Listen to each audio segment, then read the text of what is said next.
Hello everyone. Today we will learn one of the important control of ASP.NET, that is table control. This is part of ASP.NET Web Forms UI control. Myself, I am Chandrasekhar.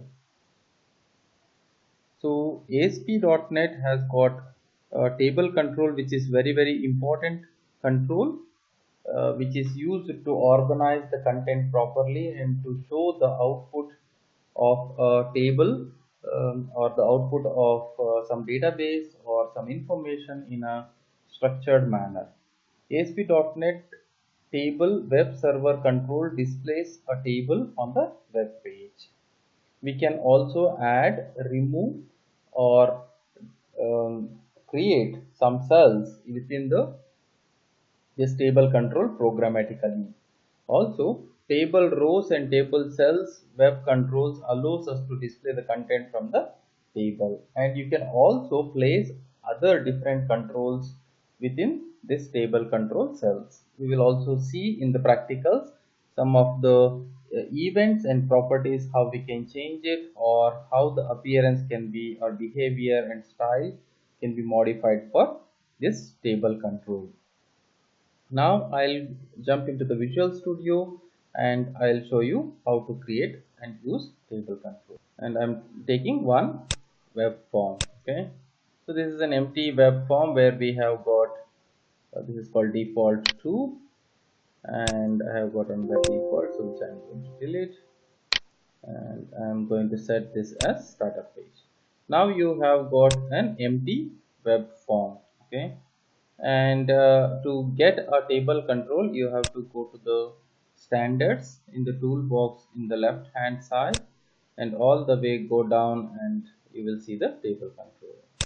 You can just drag and drop or double click on the table control to get a table control. Once you get it on your form, you will be prompted with the number of properties and data associated with that. So you have a property called rows. Yeah? So once you click that, you can add rows. For example, now I am adding 3 rows, and for each of these rows you can add columns, yeah? Or cells, you can say it. Okay, for example, now I am going to add 3 cells for each of them. Okay, the second row you select and add 3 cells to that. 1 2 3.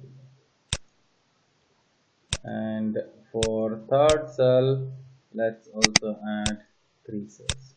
So if you see, now we have got a 3 cross 3 matrix table. Okay, how does it look in the source code? So the source code says this is table 1, which has got cells, table cell, 3 table cells within each of these vertical rows. Okay, so now I will do something interesting. Yeah, so let's try to drag and drop some controls within these table cells, yeah, which pretty much is what you are going to experience in your web application development. For example, now I am going to drop 3 text boxes. I'm dragging and dropping 3 text boxes into this first row. Okay, let's see the design. See here, you can see the 3 table controls appearing. Okay, I'll go to the source. Next, I'm going to bring in 3 labels into this controls. For example, take the label and then place it here. Okay, so you have got 3 labels coming in the server.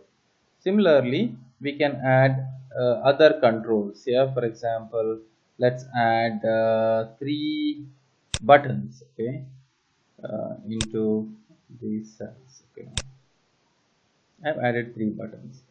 Now if you see in the design, you have got 3 text box, 3 labels, and 3 button controls. So what are the other properties which are associated with this table controls? Let little bit explore. Yeah, for example, now if I select the table control and go to this rows, you have created 3 rows. Yeah, for each of the row you can set different colors. For example, I will set blue, and next one as green, The subsequent row as yellow. You can see here the rows are getting created with the different colors. Okay, then you can also set the borders of them. A thick border if you wish, black color. You can select, and border style you can say one as dotted, and another row you can select, and that one you can also set the border, some style, some pink color, and the border style is dashed. Okay, and the third one I'll select, and let's set this different border.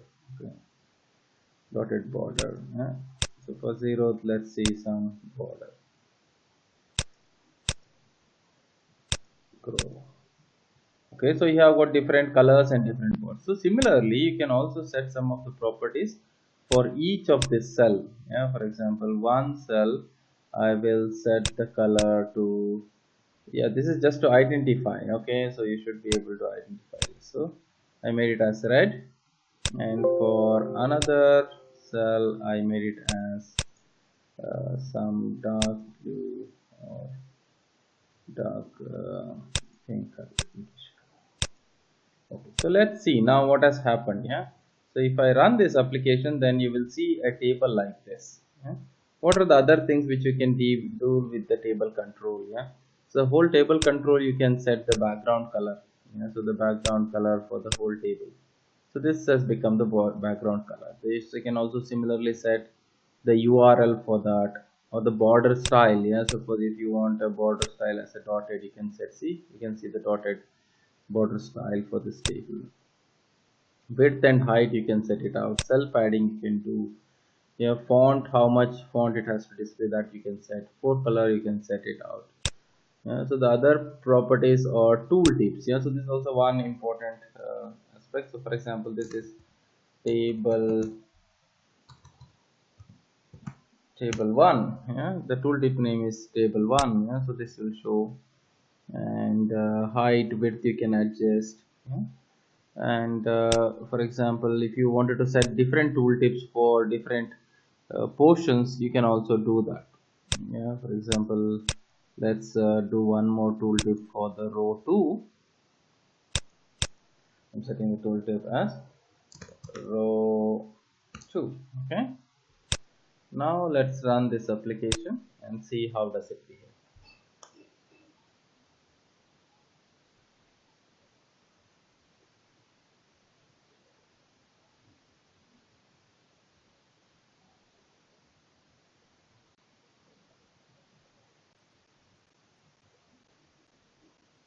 Okay, now you can see the application that has come up, and it has got 3 text box displayed inside a table control. You have got 3 labels. You can enter the data in the text box, and you can perform some action. So whenever I am clicking it, so it refreshes, because it's a server control. The post back happens for each of these actions whenever it receives. So this type of application, when you wanted to display in the web application in a structured format, you always go with the table control. And thanks for watching this video. If you like it, please give a thumbs up.